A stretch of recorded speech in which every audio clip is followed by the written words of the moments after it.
এবার প্রকাশ্যে এলেন আওয়ামী লীগের যুগ্ম সাধারণ সম্পাদক ও সাবেক পররাষ্ট্রমন্ত্রী হাসান মাহমুদ। গত রোববার লন্ডনের গ্যাংসহিল এলাকার আল কালাম মসজিদের ঈদের নামাজ তিনি আদায় করেন। হাসান মাহমুদের সঙ্গে কোলাকুলি করছে রাজ্য আওয়ামী লীগের সাধারণ সম্পাদক সৈয়দ ফারুক এবং তাদের সুন্দর কয়েকটি ছবি সোশ্যাল মিডিয়াতে অলরেডি ভাইরাল হয়েছে। আপনারা জানেন গত 5ই আগস্ট পতিত স্বৈরাচার শেখ হাসিনা পতনের পর আওয়ামী লীগের সব বাঘা বাঘা নেতাগুলো গা ঢাকা দিয়েছেন, তাদের মধ্যে এই হাসান মাহমুদ। এবং তারা যখন ক্ষমতায় ছিল তার কথাবার্তা এত বিশ্রী প্রকৃতির ছিল, এতটাই আক্রমণাত্মক ছিল, বেগম খালেদা জিয়া, তারেক রহমান সম্পর্কে তিনি অনেক আজে বাজে কথা বলেছেন। তার এই সমস্ত আজে বাজে কথায় মানুষ খুবই অতিষ্ঠ হয়ে যেত। সুধী শ্রোতা, আপনারা জানেন যে এই সমস্ত লোকজন দেখেন ঠিকই তাদের পরিবার পরিজন নিয়ে সুন্দর করে লন্ডনে অবস্থান করছেন বা বিদেশে অবস্থান করছেন। বাংলাদেশের হাজার হাজার আওয়ামী লীগের নেতাকর্মীরা তা অনেক অনিশ্চয়তার মধ্যে সময় কাটাচ্ছেন। এর বিরুদ্ধে ইতিমধ্যে মামলা হয়েছে। কারণ হচ্ছে অনেক আওয়ামী লীগের সমর্থক নেতাকর্মী বিগত 15 বছরে এলাকা জামাত বিএনপির লোকজনদেরকে প্রচণ্ড রকম তারা অত্যাচার নির্যাতন করেছে।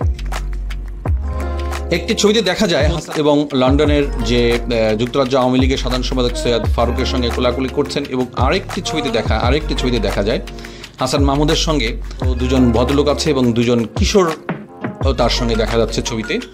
পরে জানা গেছে যে একজন কিশোর খুব সুন্দর তার ছেলে এবং আরেকজন হচ্ছে তার ভাতিজা।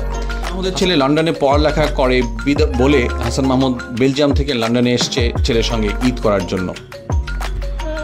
জানা গেছে বর্তমানে হাসান মাহমুদ স্থায়ীভাবে বেলজিয়ামে অবস্থান করছেন এবং তিনি বাংলাদেশ থেকে প্রায় 50,000 কোটি টাকা তিনি লুট করে বিদেশে নিয়ে গেছেন এবং সেখানে তার বিত্ত বৈভব গড়ে তুলেছেন। সংযুক্ত আরব আমিরাতেও তার প্রচুর টাকা পয়সা রয়েছে, হাজার হাজার কোটি টাকা রয়েছে বলে জানা গেছে।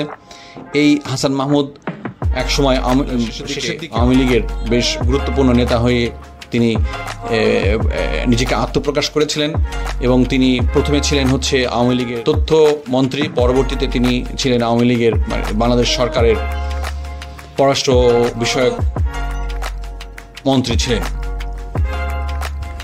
মূলত হাসান মাহমুদ খুব আলোচিত ছিল তার আজে বাজে কথাবার্তার জন্য। তিনি প্রায় সময় মানুষকে খুব ছোট করে কথা বলতেন, বিশেষ করে বিএনপি এবং জামাতকে উদ্দেশ্য করে তিনি খুবই আজে বাজে কথা বলতেন।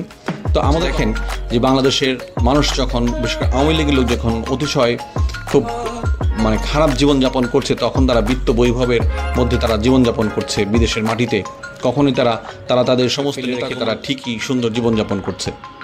এ বিষয়ে শুধু শ্রোতা আপনাদের মতামত জানতে চাই এবং আপনাদের মধ্যে বেস্ট যিনি মতামত দিবেন তার উপর ভিত্তি করে আমরা পরবর্তীতে আরেকটা ভিডিও বানাবো। অবশ্যই তার আইডি গোপন রাখা হবে। ধন্যবাদ।